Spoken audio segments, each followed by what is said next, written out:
Yes madam. ఇదేంటి sir? ఇది total మనకు స్టూడెంట్స్కి మాక్ ఇంటర్వ్యూస్ మేడం. ఇప్పుడు మాస్టర్స్కి వాళ్ళు ఏ కంట్రీకి వెళ్ళినా కూడా ఇప్పుడు బేసిక్గా యూఎస్ అయితేనేమో వీసా ఇంటర్వ్యూ ఉంటుంది. ఇప్పుడు టోటల్ ప్రాసెస్ అంతా మనం కంప్లీట్ చేస్తాము.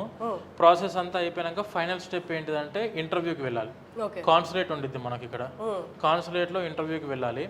ఆ ఇంటర్వ్యూకి వెళ్ళినప్పుడు ఇంటర్వ్యూవర్ అంటే నథింగ్ బట్ కాన్సులర్ ఏమేమి క్వశ్చన్స్ అడుగుతారు, మనం ఏ విధంగా ఆన్సర్స్ ఇవ్వాలి, దాని యొక్క అంటే మనం ఎంత కాన్ఫిడెంట్గా ఉండాలి ఇచ్చే ఆన్సర్ మీద, అండ్ దానితో పాటు అతని way of behaving, dressing, eye contact ఏ విధంగా మాట్లాడాలి, యూనివర్సిటీ గురించి అయినా లేకుంటే కోర్స్ గురించి అయినా, ఎందుకు ఆ యూనివర్సిటీ చూస్ చేసుకున్నావు, ఎందుకు ఈ కోర్స్ని చూస్ చేసుకున్నావు, ఎందుకు యూఎస్ఏనే చూస్ చేసుకున్నావు, లేదంటే యూకే అంటేనేమో మనకు క్యాష్ ఇంటర్వ్యూస్ ఉంటాయి. అంటే యూఎస్ఏనేమో ఫైనల్లో ఇంటర్వ్యూ ఉంటుంది, యూకేకి అయితేనేమో మధ్యలోనే ఇంటర్వ్యూ ఉంటుంది. అంటే బేసిక్గా యూనివర్సిటీ వాళ్ళే చేస్తారు క్యాష్ ఇంటర్వ్యూ అనేది. అందులో కూడా వాళ్ళు ఏం క్వశ్చన్స్ అడుగుతారు, నువ్వు ఏ విధంగా ఆన్సర్స్ ఇవ్వాలని చెప్పి మాక్ ఇంటర్వ్యూస్ టోటల్ డ్రిల్ చేస్తాం ఇక్కడ స్టూడెంట్కి.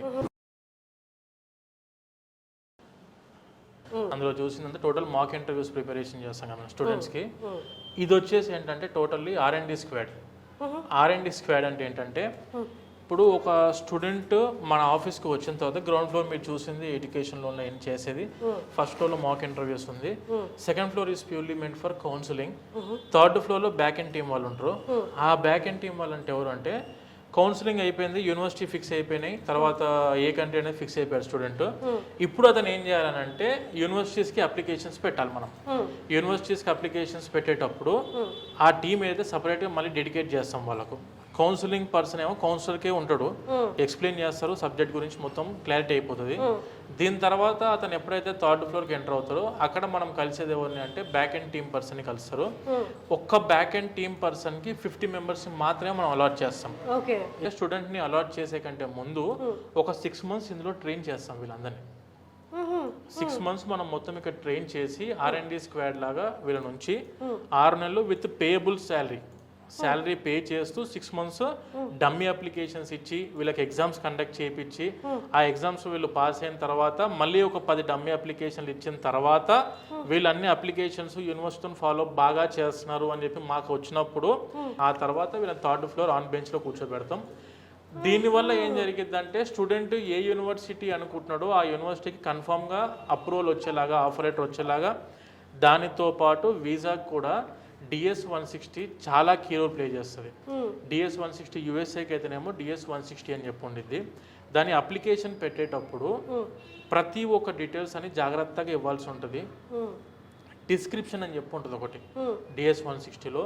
ఈ డిస్క్రిప్షన్లో అతను ఎందుకు ఈ కంట్రీకి వెళ్దాం అనుకుంటున్నాడు, ఎప్పటి నుంచి డ్రీమ్ ఉంది, వాళ్ళ పేరెంట్స్ ఏం చేస్తారు, వాళ్ళ ఫైనాన్షియల్స్ ఏంటి, అండ్ తర్వాత వీళ్ళ దగ్గర బడ్జెట్ ఎంత ఉంది, అండ్ దానితో పాటు ఈ కోర్స్కి ఎందుకు వెళ్దాం అనుకుంటున్నాడు, అతని యొక్క డ్రీమ్ దేని మీద ఉంది మొత్తం మీద అని చెప్పి స్టూడెంట్ని మొత్తము స్టడీ చేసి అప్పుడు అందులో మనం ఎంట్రీ చేస్తాము. ఎంట్రీ చేసిన తర్వాత ఇంటర్వ్యూకి వెళ్తారు కదా, ఇంటర్వ్యూకి వెళ్ళినప్పుడు ఏంటంటే ఆ DS-160లో మనం ఏం ఫిల్ చేసామో వాటి మీదనే ఇతని స్టూడెంట్ని క్వశ్చన్స్ అడుగుతారు. సో క్వశ్చన్స్ అడగాలంటే మనం టాపిక్ ఇవ్వాలి, సబ్జెక్ట్ ఇవ్వాలి. సో ఆ సబ్జెక్ట్ అంతా ఇచ్చేది కూడా ఈ బ్యాక్ ఎండ్ టీం వాళ్ళు కాబట్టి జాగ్రత్తగా ముందు నుంచే ప్రిపేర్ చేసి ట్రైన్ చేసి ఎగ్జామ్స్ కండక్ట్ చేసి 3 టైర్స్లో, దాని తర్వాత వీళ్ళకు ఆన్ బెంచ్లో డమ్మీ అప్లికేషన్స్ ఇచ్చి అది బాగా చేస్తున్న తర్వాత వీళ్ళను స్టూడెంట్కి అలాట్ చేస్తాము. దానివల్లనే వీసా సక్సెస్ఫుల్గా కంప్లీట్ అవుతుంది, ప్రతి స్టూడెంట్కి వీసా సక్సెస్ వస్తుంది. ఓకే, సో ఒక స్టూడెంట్ ప్రిపరేషన్ కాదు, స్టూడెంట్ని ప్రిపేర్ చేసే వాళ్ళకి కూడా 6 మంత్స్ ఆఫ్ ట్రైనింగ్, అండ్ అది కూడా వాళ్ళకి 2 స్టెప్స్లో వీళ్ళకి ఎగ్జామ్స్ కండక్ట్ చేసి తర్వాత స్టూడెంట్ని అప్పగిస్తారు. తర్వాతనే ఆ డమ్మీ అప్లికేషన్స్ ఇచ్చిన తర్వాత మళ్ళీ స్టూడెంట్ని అటాచ్ చేస్తాము. దీనివల్ల ఏంటంటే స్టూడెంట్ ఎంత టాలెంటెడ్ అయినా కూడా వీళ్ళు చేసే చిన్న చిన్న మిస్టేక్స్ వల్ల అతను అనుకున్న యూనివర్సిటీకి వెళ్ళలేకపోవడము, వీసా రాకపోవడం జరుగుతుంటాయి. సో ఆ చిన్న చిన్న మైన్యూట్ మిస్టేక్స్ని కూడా మనం ఇబ్బంది అవ్వకుండా స్టూడెంట్ ప్రాస్పెక్టివ్లో ఆలోచన చేసి వీళ్ళని ఆ విధంగానే ట్రైన్ చేస్తాం. ఆల్మోస్ట్ ఆఫ్ అబౌట్ మన దగ్గర బ్యాక్ ఎండ్ పర్సన్స్ కూడా around minimum 2 to 3 years experienced back end team వాళ్ళు మాత్రమే మన దగ్గర ఉన్నారు. అందులో దానికంటే ముందు ఇంకో 6 months ఇది ఇక్కడ ఉన్నారు వీళ్ళు. It's amazing. చూడండి ఎంత బ్యాక్ అండ్ వర్క్ నడుస్తుందో ఒక స్టూడెంట్ని పంపించాలి అంటే అబ్రాడ్ తన డిజైర్డ్ కంట్రీకి ఫర్ మాస్టర్స్.